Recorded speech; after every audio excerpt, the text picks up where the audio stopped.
Hello, it's Peter Wright and Kathleen Beauvais in Ontario, Canada, with episode number 118 of the Yakking Show. This is the show for awakening you to new perspectives for the changing world we are living in, and it's certainly changing. As always, we have interesting guests for you. Today is no exception. We're going to delight in our guest today. He's got lots of interesting stuff to talk about. I don't want to steal Kathleen's thunder by introducing our guest or saying too much. So first job for me. Hi, Kathleen. How are you? I'm doing great, Peter. The sun is shining. I'll take it. It's wonderful. Thank you all so very much for tuning into our show. We so appreciate you, and we love reading your comments. So do please keep those coming. And if anyone out there is interested in being a guest on our show, don't hesitate to reach out to either Peter or myself. And as Peter mentioned, we have another special guest with us today. His name is Taylor Ealand. Welcome, Taylor. How are you? Good. How are you? Great. We're good, thanks. Congratulations. I understand you are now a university graduate, so good for you. But you are also a podcast host with an interest in politics, philosophy, and history. So why don't you tell our audience a little bit more about yourself and what led you to this passion, to be passionate about these topics I just mentioned? Sure. I've always found myself to be interested in politics. I've been making people angry with my views since freshman year of high school. Growing up as a younger conservative, you very quickly don't make many friends because the youth tend to be more liberal or more left-leaning or whatever you want to call it. So I cut my teeth arguing with people in high school, undergrad, and not so much in law school. I kept myself more there, but I've always been interested in politics. I've always been interested in how people work and how societies work. Studying history can teach us a lot about how to handle the issues both today and in the future. It's a very Confucian thought, but it seems to be true. And, as I was studying biology in undergrad and later on in law school, I always kept history and politics on the side. It's just something that I find terribly interesting, even though most people aren't very well versed in any of these topics. So eventually I started a show. It's called Contrarix. It's myself and oftentimes guests or my co-hosts who are typically all conservative. Liberals don't tend to come out as much. And we just talk about everyday issues that are, happening in the US primarily. I'm currently going through a mini series for the month of May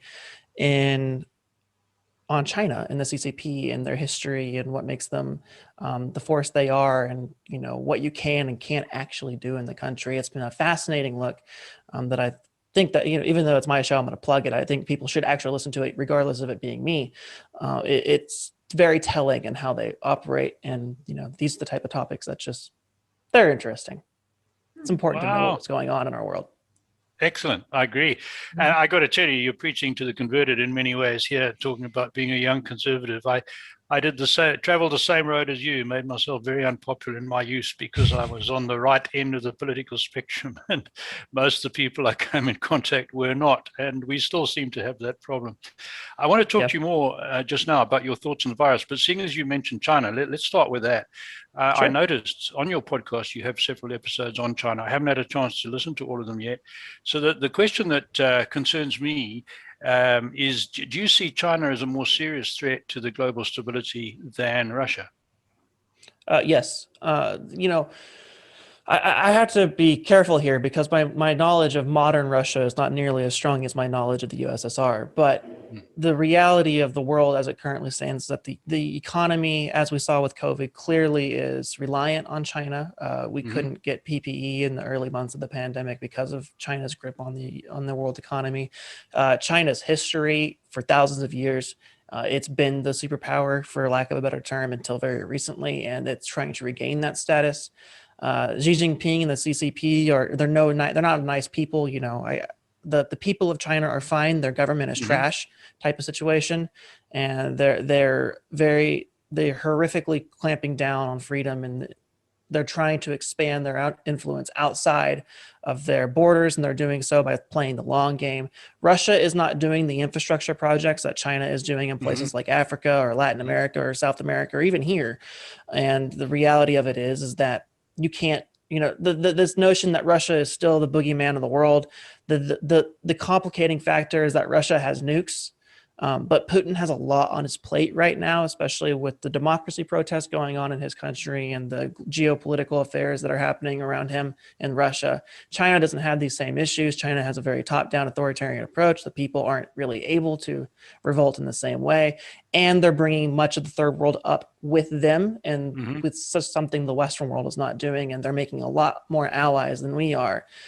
So yes, absolutely. China is the number one geopolitical force to reckon with in the coming years, and that needs to be dealt with sooner rather than later. Absolutely. Sorry, Kathleen, I'm going to just press Taylor on another one. I spent most of my life in Africa, and I saw how China is effectively colonizing Africa with the dollar rather than with the administration that the Western powers originally did, British, German, French.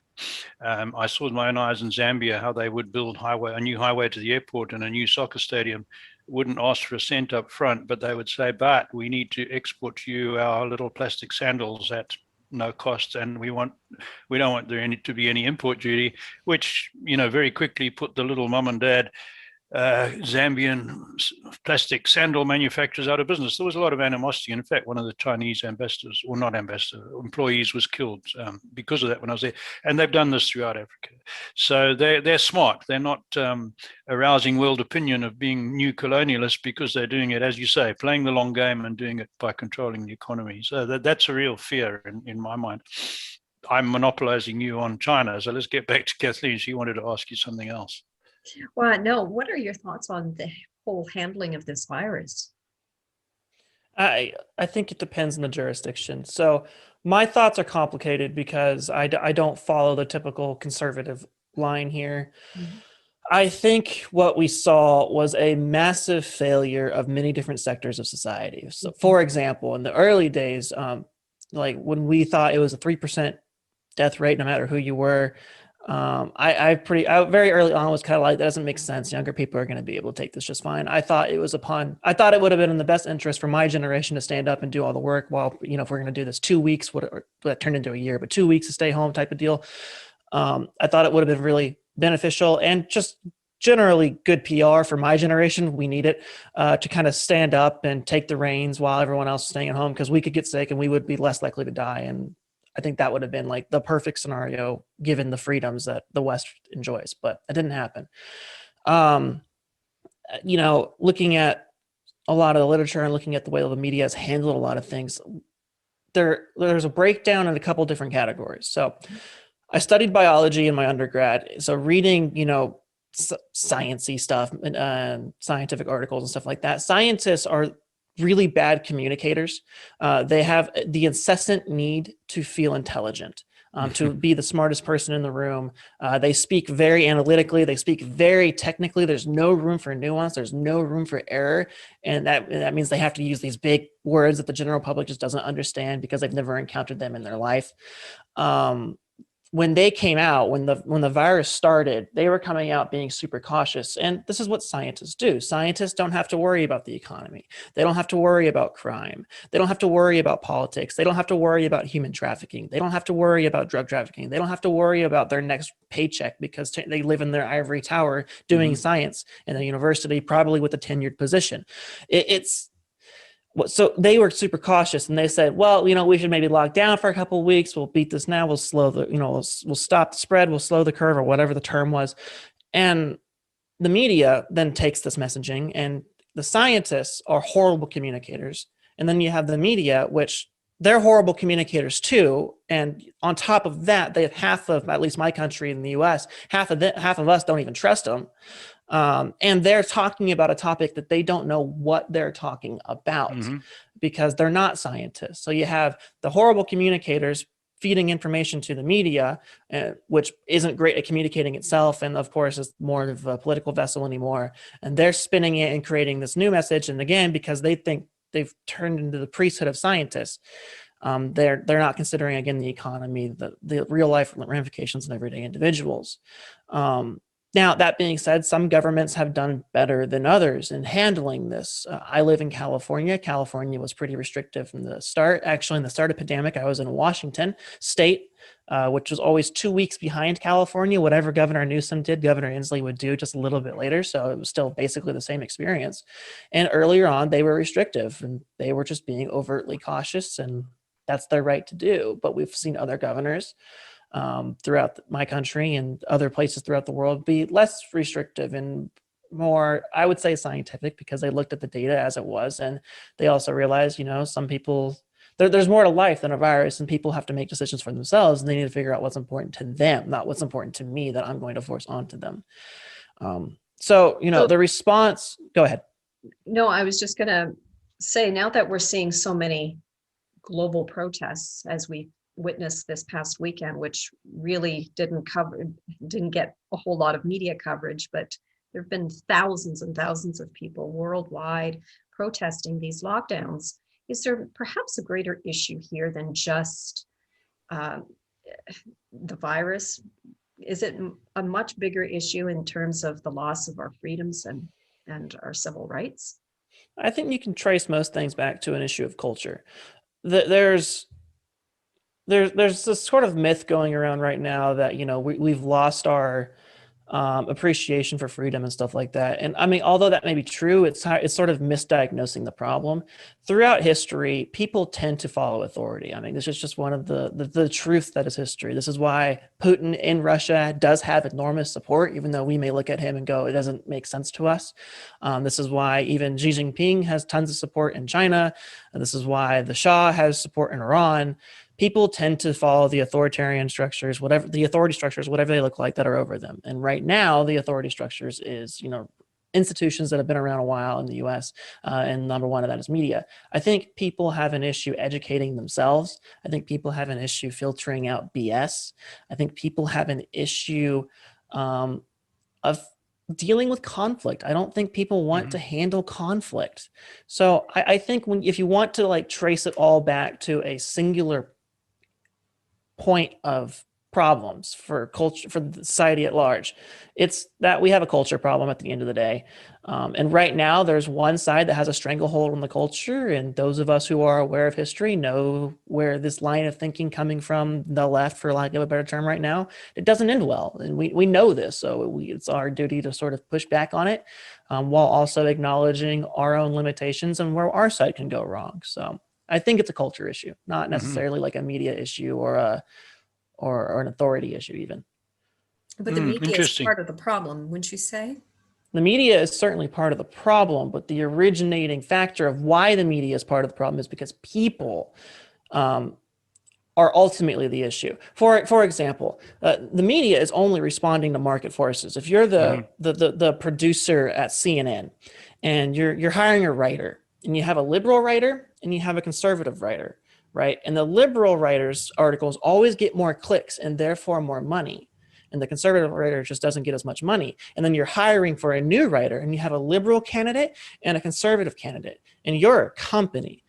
You're going to pick the one that's most likely to make you the most money. And these are market forces. So the media is, yes, a massive issue, but I hesitate to call it the issue when realistically it's more likely we have a huge culture problem. And I say this because if you go on Twitter or Facebook, for example, people just read headlines and then that's the whole story. They don't click the link, they don't read more, they don't do their own research. And it's, I'm biased, but I'll say there tends to be a political side that does it more than the other, and that side is the side that's creating more clicks, so they are ultimately commandeering the space. And that's for a number of reasons. There's a lot of censorship as well, though, through social media. Of course. Yeah. Yes. But right now, when reading alternate news sites, it would appear that CNN's viewership and support is plummeting, in fact.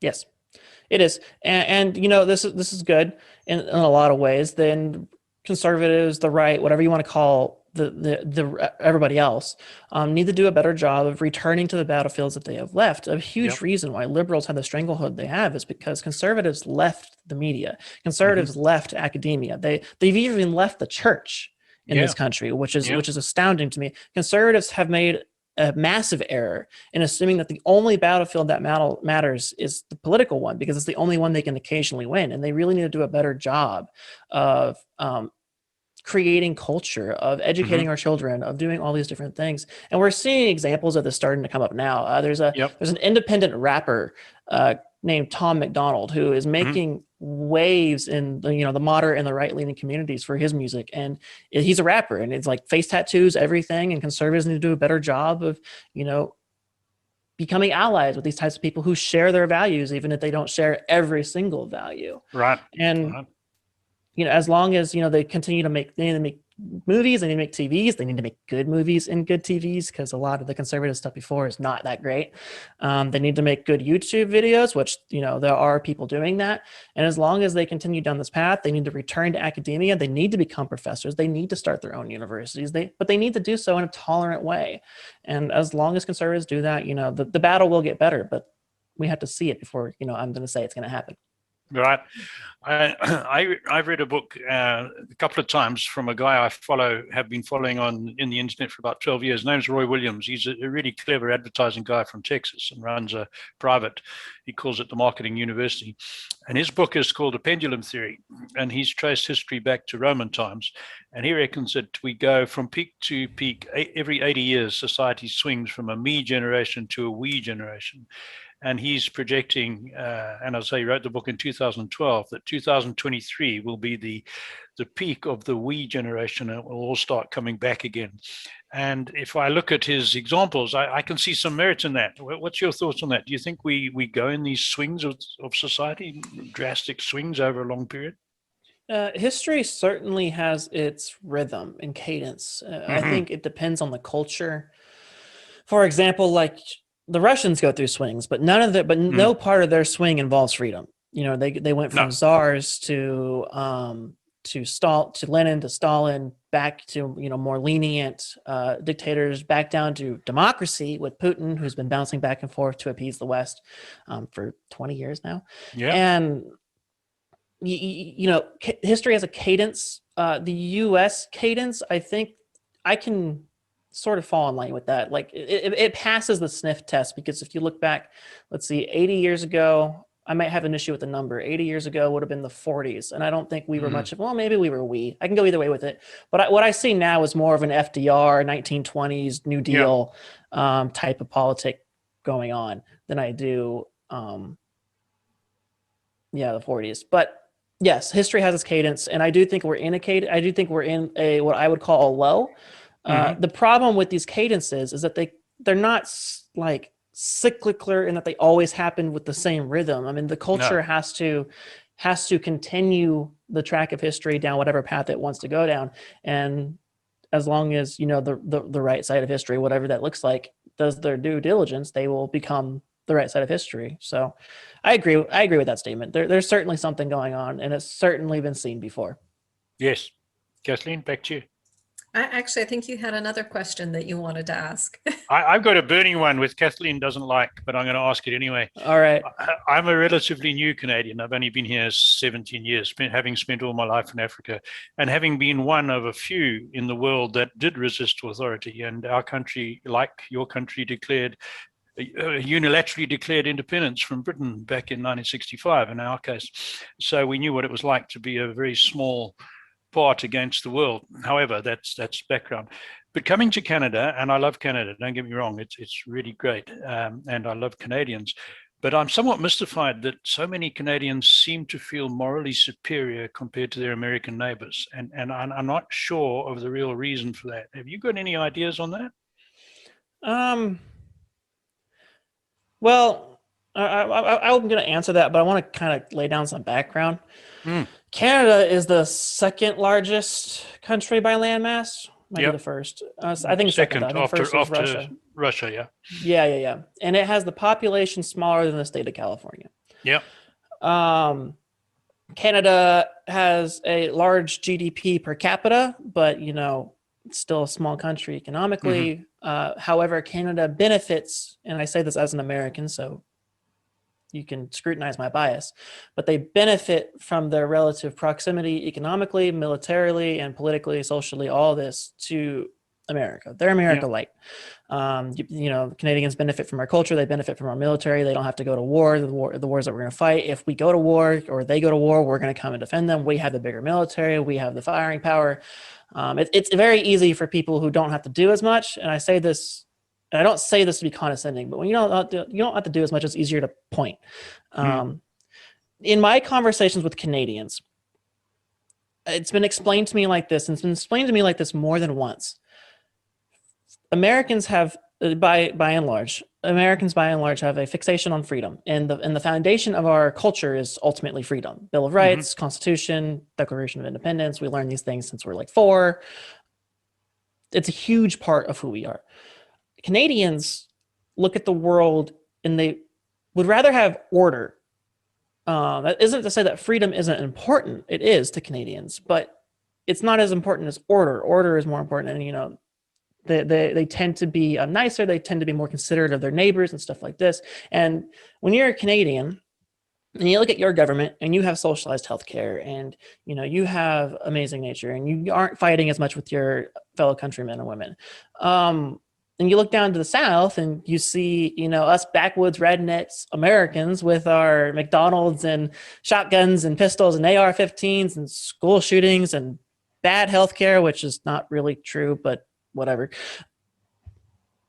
Yeah, you're going to act morally superior because you can look around and see we're doing it. It's not that hard. It's like, well, yeah, you're doing it with 1/10 the population, and you don't have to really worry about military. You don't have to worry about becoming a cultural powerhouse because you just piggyback off of us. You don't have to really worry about your own economics because you can just build off of our economy. Of course, it looks easy to you because you're operating off of our foundation, and that's not a bad thing. I mean, America has done that on purpose. We exert ourselves, much like China, into much of the world. So that's just one of the benefits and also a drawback of being a world power. But a lot of Americans think they're morally superior to other Americans. I wouldn't do the classification so much on national borders as it's more of a political, social thing. Right. It's it's the rural urban split, for example, because there's going to be lots of Canadians who are mistreated by their fellow countrymen and women because they don't live in Ontario, they don't live in Vancouver, they live in the boonies up north, and they're not treated well either. So I would see it more as a social thing and less of a national thing.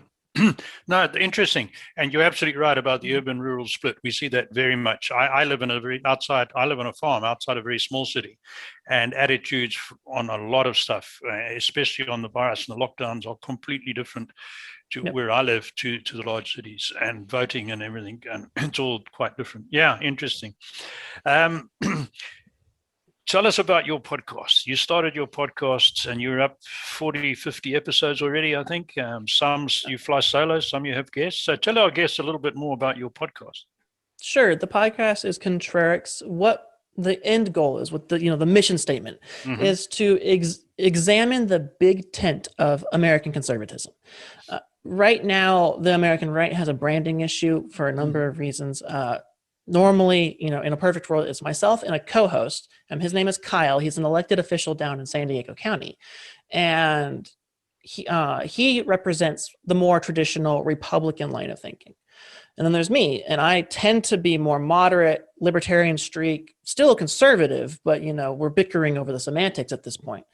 And what we're trying to do is examine, the American system and American history and American culture, and looking at it from a conservative point of view and trying to sort of provide intelligent arguments for why things are happening, to provide analysis on why things are happening, all while just having a good time and having an excuse to talk to each other. And then more recently, we've started bringing on guests. Kyle's been busy, I've been busy, so we haven't lined up perfectly, but we've been bringing on guests to continue examining this large tent. We've looked at issues ranging from our own homegrown ideas on the show, like splitting up large states, all the way to the national security implications of Russia was a recent one that we released before May. And that was way outside of my ballpark. And I had a guest come on and he explained it to me, I think, quite well. So really, it's a conservative Republican podcast. It's not like a Ben Shapiro clone. It's not a Louder with Crowder. Like, we are our own thing. I cannot find another show that's quite like us, which I'm proud of. There are too many clones of other people kind of going on the internet. So yeah, that's what it is. It's a conservative podcast. You want some politics that's not Ben Shapiro, check it out. Excellent. I've got one more question if we have time. Kathleen, have you got anything else? No, go ahead, Peter. I think we have a couple of minutes. One that, again, something that mystifies me about politics in your country is, if I look at, and again, I'm coming from the same side of the spectrum, probably further right than you, and with my background as a maverick and a nonconformist, I look at Donald Trump's presidency, and I think this has got to be the best. If you look at the economy, jobs, and foreign relations, it's got to be the best president since Reagan. And yet half your country thinks he's an absolutely terrible guy. And what's the real reason? It's not his performance as a president, surely. Is it his bad tweets? I mean, I'll get to the tweets. It's not abundantly clear that our country agrees on what is the metric for success. So we have a lot of individualists and we have a lot of collectivists. That's what happens when you're a melting pot. You have to tolerate different points of view. So there are lots of people who don't like capitalism, who don't like private healthcare, who don't like interfering in geopolitics, which is funny because he didn't really do that, but I'll get to that. So there are a number of people who didn't like his policies, and that's just going to always be the case in American politics. The right hates the left hates the right. All right. Now you add on top of it his personality. I don't think people should vote for politicians on personality, but the reality is people do. I didn't like his personality. In the same token, I care more about results. And I'll be honest, in 2016, had my ballot arrived, it didn't. I would have not voted for Trump as a conservative. I was going to write in a candidate and focus on statewide elections because I believe statewide elections should be more important anyway. In 2020, I did vote for Trump. And I did, like, no questions asked. Like, the peace in the Middle East was like reason enough before you even get into the economy, before you get into military, before you get into all these different things. But the reality of it is that people don't like his personality, and the media amplified that. They found what people don't like about Trump. They amplified it, and they gave him all sorts of bad press. And he, credit where credit is due, he kind of sucked at handling it. He wasn't articulate, and that's important if you're going to constantly be mouthing off. He couldn't shut up for the life of him. The only reason he lost the 2020 election is because he refused to shut up. All Joe Biden had to do was stand there, quite literally, and Trump would undo himself, and he did. You don't see this as much with rising figures like DeSantis. DeSantis is articulate. He knows how to handle the media. He knows when to shut up. I mean, he's not constantly tweeting.